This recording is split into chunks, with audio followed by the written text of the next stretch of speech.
In business, it's normal to stumble, fall, and get back up again. Today, we're going to learn from artist Alexis Long and her rebirth. Hey out there, it's Lauren Powers, business and marketing coach, sharing stories of bad entrepreneurs turned profitable business owners and how you can learn from our stories to help you grow in your own business. These are real stories, y'all, so it's gonna get real spicy. Pull up, let's get it.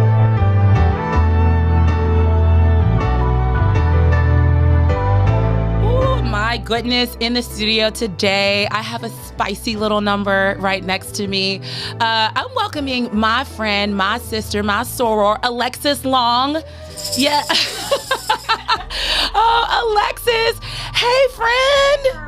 Oh, my goodness. Right, soror thing. So if you're watching on YouTube, there is a whole set, a whole display that did not come from me. I like pink things and glittery things, but this is a full setup. What are we about to do today, Alexis? So today we are going to be painting Ivy Hands. Okay. Ivy Hands is a very big gesture in our sorority, so it's very sacred. I remember how to do mine. Are we about to do it together? Girl, we too old getting it wrong. That's what the okay. So that's what the image is. So we're doing got this. It. We're doing this painting. So we're just going to chit chat and talk about things. Okay. So. Yeah, yes. Just follow what my lead, how we're doing. We're working with water. Because you're a watercolorist. Watercolorist. Okay. Yeah. Why don't you just kind of tell us about your business? Because I know with artists, sometimes there's structure to your business. Yeah. Sometimes there's not. Sometimes you go with the wind. Like, tell us about Along Artworks and your business. So this was definitely like a go with the wind type of thing. I never really saw how you can make art out of a business. I did. So I went to Georgia State. I graduated from Georgia State University. Mm-hmm. I came from a very entrepreneur-based family. And so everyone hustled. But I was like, I saw the ups and downs of that at a very young age. Yeah. I know we're going to get into it, but a lot of that had to do with my mother going to prison actually for a decision she made on her business. So it scared the life out of me. Isn't it interesting how it's crippling? That's like a type of trauma. Yeah. Like seeing your parents struggle or seeing your parents struggle with business and then you're like, and do it yourself. And you're like, are you kidding me? And I mean, my mother is the bomb. I mean, she rebuilt her life. Yeah. She's a totally different person now, but it scared me. Mm-hmm. And so I think my courage came from joining the sorority. I was not a sorority girl growing up. I'm the first in my family to become an AKA. Oh, so it was just like the teachers I saw growing up, and so once I became in my community, they encouraged me to celebrate the gift of painting. And so that's really what AKAs encourage you to paint? So you weren't painting your entire life? Oh, yeah. In my house. Yeah. In my house. But, our sorority, it's about bringing your gifts. And so when it came to different agendas and different charities, they would always come to me and say, hey, can you create something? And then I just did it for a fundraiser, right? Well, AKA fundraiser, which I'm sure was huge. Which is about, celebrating our achievements through civil rights, right? Mm-hmm. It was Ivy's for Change was like one of the first paintings.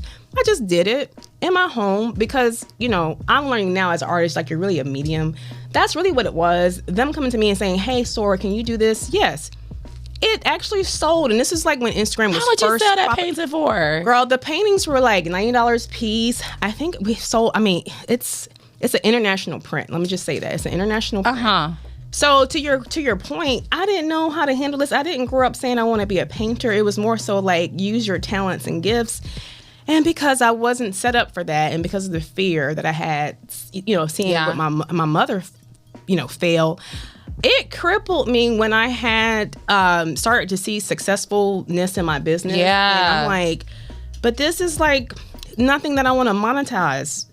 Oh, Lord. Girl, you're saying all the things are just making me itch. You don't want to monetize. Can we string the tambourines? Yeah. We monetize it now. Yes. So I hear that a lot, though, with a lot of creatives. Yes.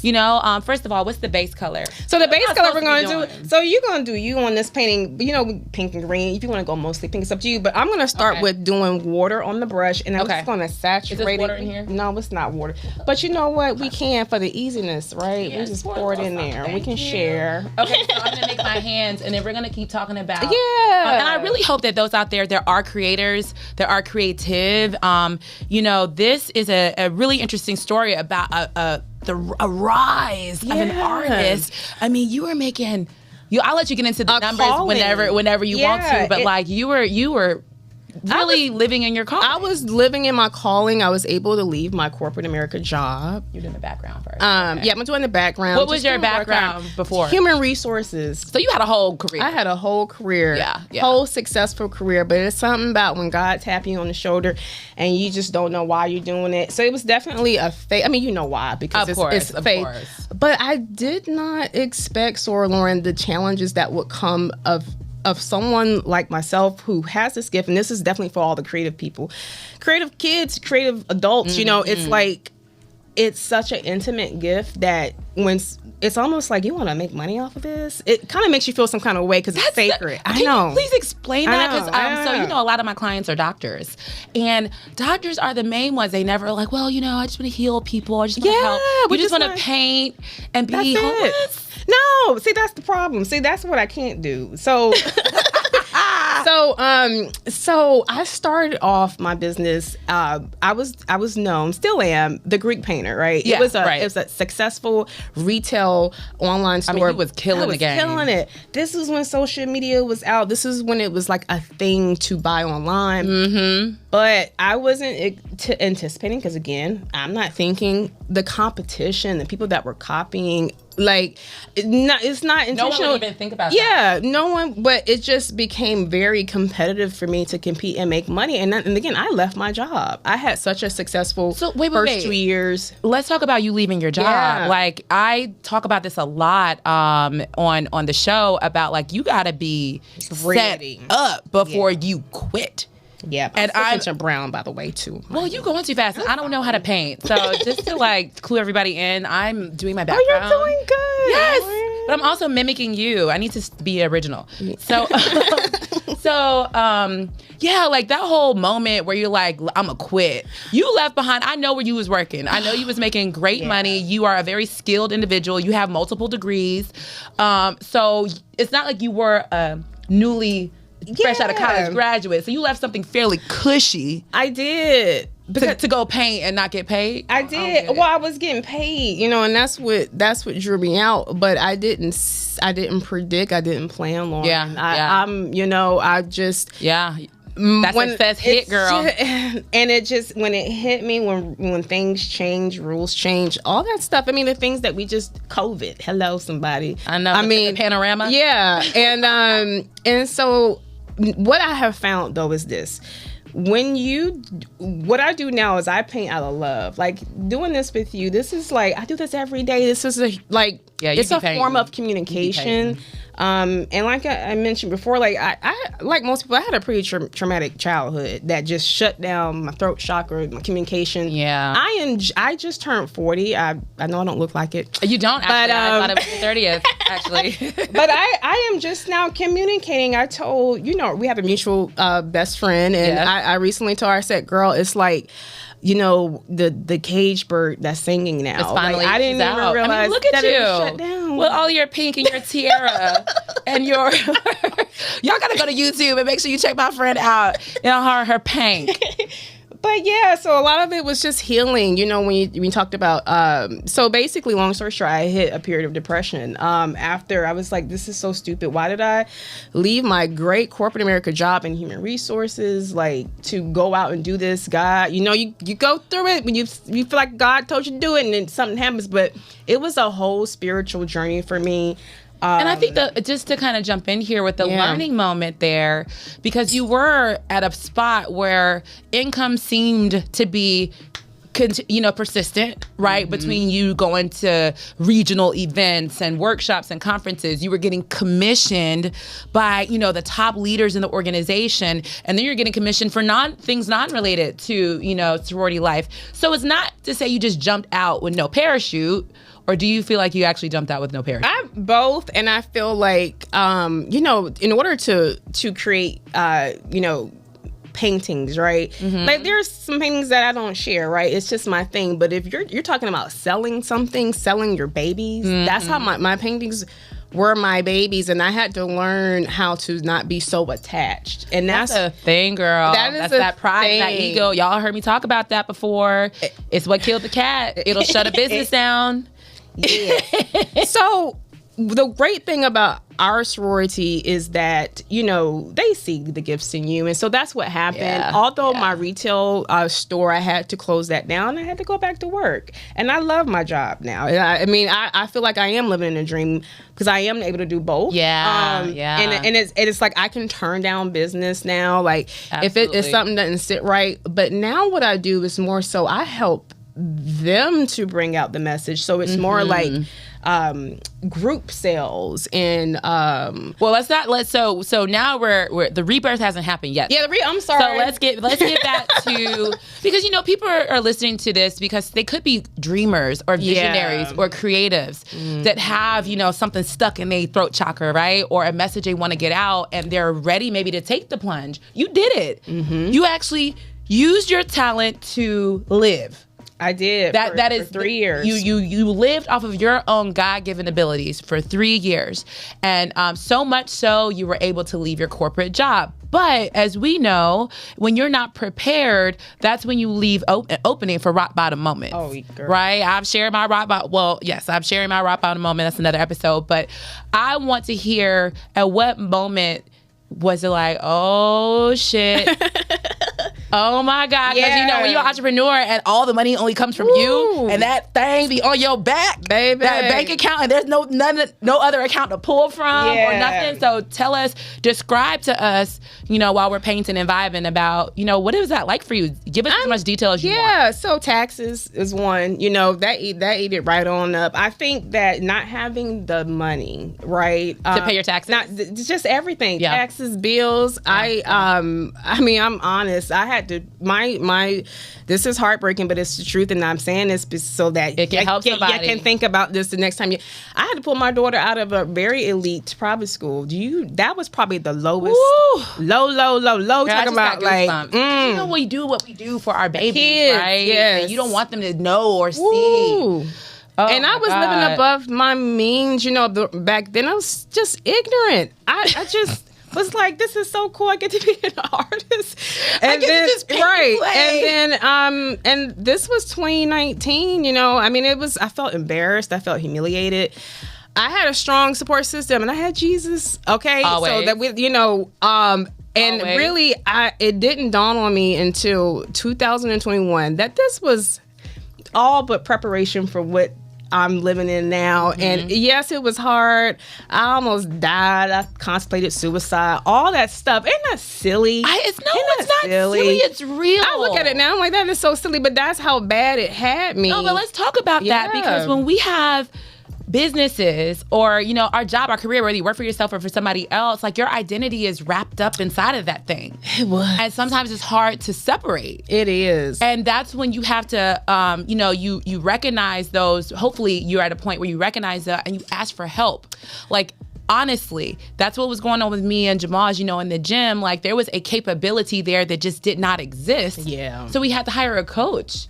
And I think when you're able to separate the two, you know, you're able to hopefully, you know, get the help you need. Your heart is open to receive and to be coached. But that, like, the depression and everything, God. Girl, tell us about that part of marriage and life. And I've been married to my husband. I mean, he's great. He always supported me. But it was a catch. Now you got to make it work. You can leave. How long you gonna be doing this? You can leave your job, but you got to make it work. And I think a lot of it was like pressure. Like, I didn't keep my end of the bargain right. I'm failing. I'm failing as a mom. It was like stuff on top of stuff on top of stuff.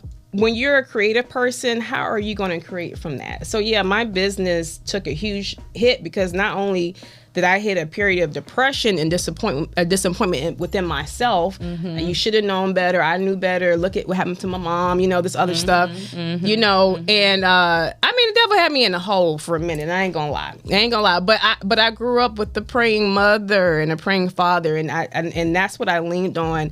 But yeah, that humility, that pressure, And then it was just like, I had to say it. I need help. I need to go back to work. This is not going to work. And it came out really ugly. I became a hermit. I didn't want to leave my hoce. It was terrible. It was embarrassing. How do you go from being so successful to like, womp womp? But what I would say to any creative person, right? Yes. You got to be straight within, and you got to know why you're doing it. And you should want to do it where it's just free. And I think that once the money came in, it became very confusing for me, because it was like, I don't know what you want. Do you like this or not? And then like, Lord, are you buying it because you don't like it? Just not in my head too much.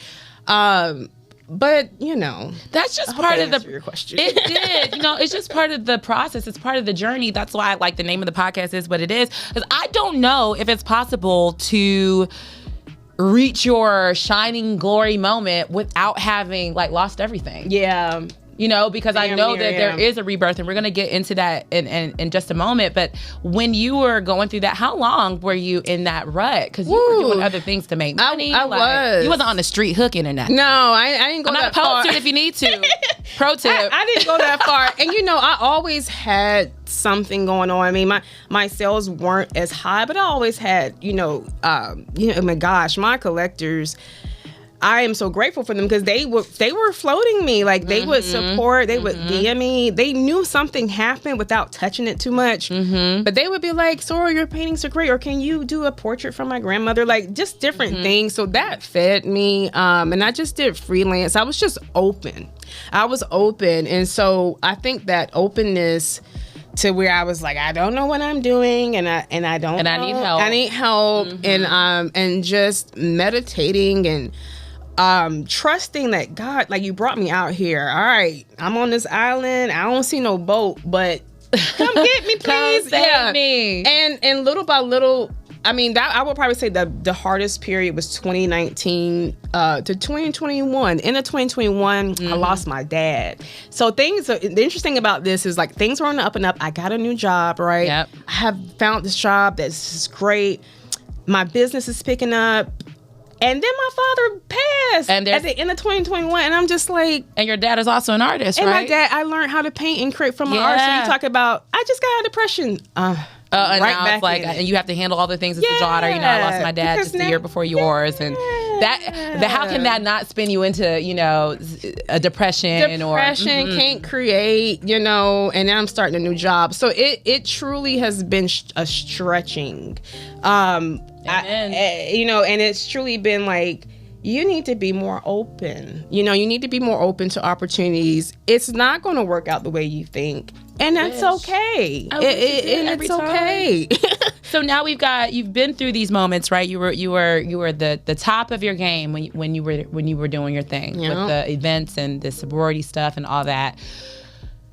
Things fell apart. You rebuilt. Yeah. Even through the depression, even through the trauma, even through the negative bank accounts and all the other stuff, you still push through.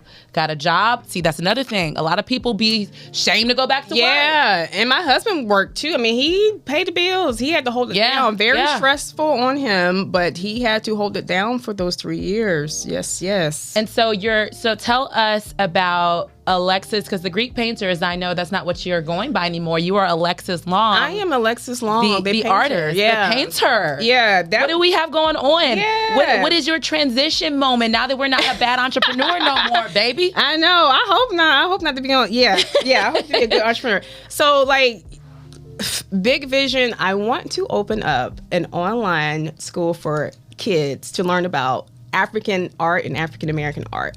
I think so. Like, are you about to start another business? This is where I'm saving towards. This is what I'm building towards. I think that our children don't have enough art in front of them, right? One of my things is going to museums. I want to see more of us. So building that school is very important to me. Building that academy.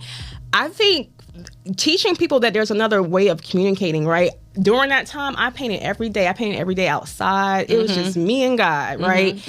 And I couldn't talk, but I could paint. And I think that that's really important. I think that's a gift that a lot of people have, don't realize it. You don't have to shut yourself down. You can get your words. You can get what you're saying. I don't care if it looks like, a kindergarten project. You still can put it on something, and that is your form of communication. The more you do it, you'll be surprised on what is staring back at you. I showed you something recently about another subject, but I was painting something that looked like a snake on a woman's neck. Didn't mean to. Because you channel things. You channel things. It's a form of communication. And so, but I knew that when that snake came up, I said, I'm not talking. There's something You're trying blocked. to say that I'm not talking. Yeah. So when you do art, when you practice art, you get more familiar with yourself. You get more familiar with spirit. And so I think long term, that's my mission. What I do now is I actually just allow for organizations and companies to come to me and tell me. I put my art on Instagram. Yes. And I got a blue check on Instagram. I got a blue check. I just got verified. I'm like, oh my goodness, this is so exciting. You think it's random? I think it's hard. I don't know. All of these things are lining up because you laid the concrete. Finally. Like you're setting yourself up. That's the thing, y'all. We can get money. I say this all the time. If you have talents and skills, we can get money. But can we keep it? Can we scale it? So now you've taken yourself out of being this individual one-on-one artist to now you're one to many. I'm one to many. So now there's businesses coming to you with groups. In fact, you just did a sip and paint for over 100 women in a room that was the size of a ballroom. That's what I'm talking about. Girl. That's the rebirth. That's the rebirth. So you're not going to have to go around from convention to convention, event and event. Why? Because you set yourself up differently this time. Yes, and it was scary because there's a period where you don't make any money. Also, this, I would like to first thank myself. I love it. You added the bling bling. Just a little something to let the haters know. You see what it is? Yeah, in the middle. Let the haters know. Real ratchet. I love it, Lauren. But yeah, no, it's like talk to us because that's a model that a lot of people who are in the creative space, they're really sensitive about their work. Yes. They don't, you had to separate that part of your brain from the business. You do. And let me tell you, I just got my verification mark, and let me tell you, this is coming off of, I think, so I don't get a bunch of likes. I might get 20. I might get 40. Sometimes it's 700, 800. You just have to be true to yourself and keep going. Authentic. Like it was mentioned, you're going to go through a period where you don't make any money. That's why I went back to work. But now, and you did this. So the booking link, I didn't know about. We're not going to go there. Okay. Oh, sorry. we are going there because when people want to know how you improved. Yes. Simple. My it's scary Lord. simple. Like you went from managing your business via text message to having a Shopify store that's fully automated and set up. Yes. To having QR codes and booking links to making her things findable via her Instagram profile. Super simple things that most business owners aren't thinking about, especially when you're working in the business like you are. You have to be the marketer. You have to be the painter. You have to be the customer service. You have to be, sometimes you're shipping things when people order. You're having to wear these multiple hats until, you get to where you're really standing on its own. Yeah. But listen, girl, you have set yourself up. Can we get a tambourine shake? Yes. For the transition. The rebirth. The rebirth. You have systems. Yeah. You have an email list. Did you have an email list? See, it was unorganized. I wasn't using it. I wasn't nurturing it. I had nothing to say. I thought I didn't have anything to say. You thought you didn't have anything to say. I thought I did. Sweetie. But once I did, have those systems in place, what it did was it allowed for people to easily contact me. And right? that's all they needed was that doorway. All they need. And that's all you need is just that one doorway. Then, as you continue to elevate, you'll have different messages to these people based on which door they open. Definitely. Because you have people that opened your door in Raleigh, North Carolina, that are looking for some commission pieces. You have people that may open the door just because they want to learn about you. You have these are different entry points that you now have. But isn't that something that we are raised to well, I mean, not everybody, but me. I was just like, I thought you had to pick and choose. You can open yourself up to what you want. If it's designing something, if it's making an original commission piece. If I do want to return back to retail, I now know, but I can. I don't have to limit myself to just selling this one item. I can open myself up to anything as an artist. And I think that's the biggest thing is you have to be open. You have to be open. You have to allow your consumers to say what they need. It's not about what you think they need, but just create the atmosphere to say, this girl's creative, this guy's creative. I don't know if I might want to buy something off their site, but I got something coming up. And I like their energy. And and so that's what I realized what it's about. So what's next? I know fundamentally what I'm working towards. Thank God I have a job now. Amen. Amen. So I can just supports your vision. And, build this bigger vision for when I'm no longer here. Yes. And have something to pass down to the girls. But it's just about... Now, I got a question, Alexis, because I think that this is really critical to talk about when you are in a skill-based or service-based business, okay? Like, I get into this debate with my nail tech all the time. How can you continue to do this business if you have to be in it? And for you, what have you figured out for you to scale this thing without it all coming from your hands? And you're the painter, you're the artist. Yeah. So right now, because of that, and because I do have other things, I mean, I'm a mom and I'm a wife. I don't want that to dry up. Everything can be dry. I think that now what I do is focus on, I only really accept contracts or agreements that have to do with a large group of people, whether that's a sip and paint, whether that is a commissioned painting, prints, or a fundraiser, or a scarf, or t-shirts, or whatever. It has to be a group order. One to many, guys. One to many. You'll always do. That's why we don't do personal training at the gym anymore. It's not that, like, how much would I have to charge you per hour for this 1 hour to make sense? But one to many, you can get paid what you're worth. And I know we were also talking about you having the artist interns and you having all of those paintings and replicas in your Shopify store. Yes, and I'm still learning. So we just I had the largest sip and paint in Raleigh. And Raleigh, I always say it wrong. It's Raleigh. The people of Raleigh are going to be so offended. She kept calling it Riley. But we know that as Raleigh. Hey, Raleigh. And so before that, it was 50. And so, but I learned, I mean, they had a great time. Oh, you already saw how we could fix it, make it better? Having interns, great idea. Having interns that actually walk around to actually help individuals that maybe their first time painting. Interns is something that it can be free, or you can pay, a reasonable price. You're not going to be paying $50,000 a year. Right. But I think that's an excellent way in order to leverage. I think we were talking about automation, having simple things like a booking link. I didn't have that before. You who would want to book something or purchase something from your store? What? Girl, I just wasn't set up. Or a method of collecting emails. Yeah. Or even having an offer. Right? Remember what did we talk about? So I supported Alexis. I was so happy to do it too because I am a soror and it just made sense. But supported her in this sip and paint, so I got a chance to actually see her work and do her thing. And my gosh, she is she's a dream. Like, just to watch her do her thing and to captivate a large group of women, which is not always the easiest thing to do. Amen. But I'm telling you, it was a joy watching you think, because when you turn that switch on, like, I'm the business owner, founder, and not this hustling entrepreneur, you see a room and you immediately start systematizing, optimizing. You see inefficiencies. You're setting up the post call after it. Yep, we're gonna have a little discussion about how we can improve and get better. You're not just relishing in the moment. No. And just like, oh my God, lights, camera, action, I'm happy I'm here. No, like, I made this money. I have this captive audience. Now what? Yeah. What's the post-event offer? Yes. What is the post-event email blast? Remember, you were creating those things on the fly because you think like a business owner now. Yeah. And it doesn't have to be that way. We go through it, and I appreciate you being there and you just slayed it. That's you what slayed I'm here it for. And it was like, you just helped me to see some things that, it doesn't have to be this difficult. So I think next time it won't be as stressful. But you think about logistics, you think about, not just showing up, but, and so, but I think having interns, having systems, having your site very well organized, very clear, very easy. Yeah.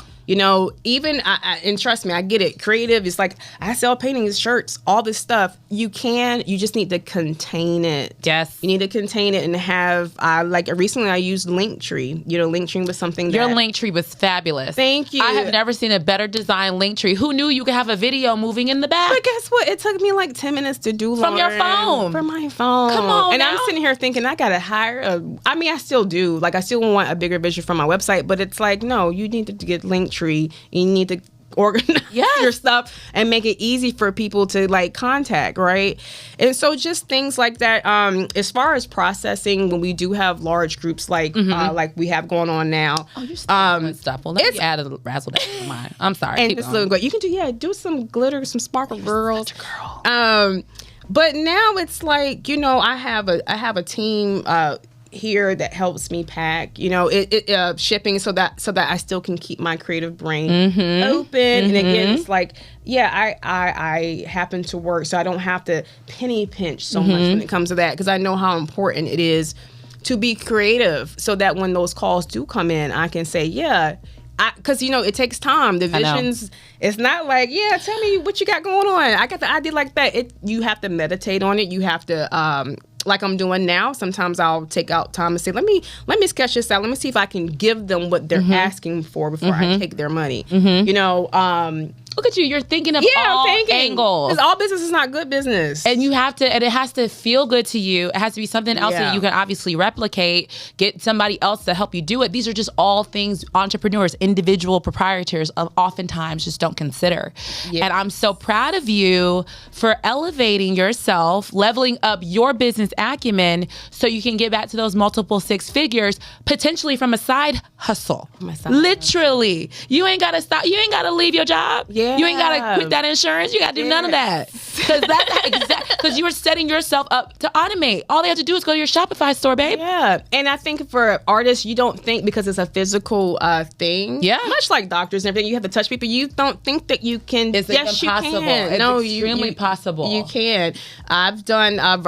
So we were talking about like, how did I survive? Right? Like, I wasn't flat broke, but I had some negatives in my account, but I was like, only Jesus is gonna fix this, because it's so deep negative, and there's no way to get out of it. There's no way to get out of it. I'm not working, and those miracles did happen, but what I was open to was I got contacted for virtual sipping paints during COVID. I thought that was so cool. I would have never thought about that. But because of something so simple, so simple. I didn't know Zoom back then, you know. And they're like, just use Zoom. And I'm like, I was able to do multiple sip and paint classes and charge like $25. And they wanted to pay more. That's the thing. I'm thinking this is virtual. But I was able to make the templates like how we're doing now and scan them and actually email it to them. And then they have it right in front of them. And they're printing along with me. And it's a whole virtual experience. And I'm thinking to myself, why isn't this on YouTube? I can just have a whole thing where you can just download and paint along with me. Like, those things are coming to me now, but I had to be open. And I'm just so grateful that, you know, as painful as it was, that period of time of loss of money, of loss of, you know, the stages that you were on, I'm just so grateful that you blossom. I mean, you actually look like a flower. Like, you look like an actual flower. Like, you get on my nerves, all your ivies and all your stuff. So, you know, we're about to shut it down. I think my painting is actually beautiful. And we can finish it later. I'm gonna find a place. It's done. Talk about finish it later. Well, I'm gonna put some sparkle. Of course you are. But it was so fun. Of course you are. No, I just have this is my last question. I think for those out there, this is specifically for those that are creators. You know, they handle lots of cash. They're always like, you know, large events. I know you make tens of thousands of dollars just in one event. What are you going to do differently the next time you hit multiple six figures with this business? What are you going to do differently? Right now, I have a business plan. So Mama did drinking game alert business plan. Thank you for that. Mama had faith and no plan. And just showed up to the party. You gotta have both. And it showed up like, hey, but so now I have a business plan. Now I have a vision. I think that's the difference. I have a team. I have help with the world now of having virtual doers. Yeah. That's my next step. You and I are going to be connecting on is how can like this sip and paint virtual world, I think is a fantastic move. I don't have time. Sure. But having someone virtually that I can have to kind of like, hey, take all this content. So I think to answer your question, systems.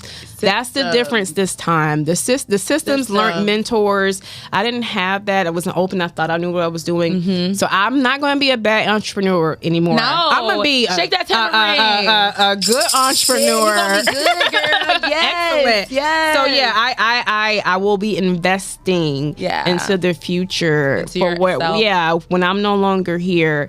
I want this art to still live, and I want the lessons to be there, and that's what people are going to remember. They're not going to remember the painting. They're going to remember how Alexis Long made them feel as an artist, as a painter, and I hope to bring that element to the world because it's a gift and make lots of money while you're doing it. And I'm going to be open. Be open. God has really taken care of me. I have no real.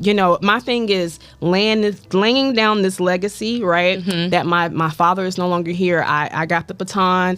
It's about laying it down. It's about making it very clear, easy business, wrong business.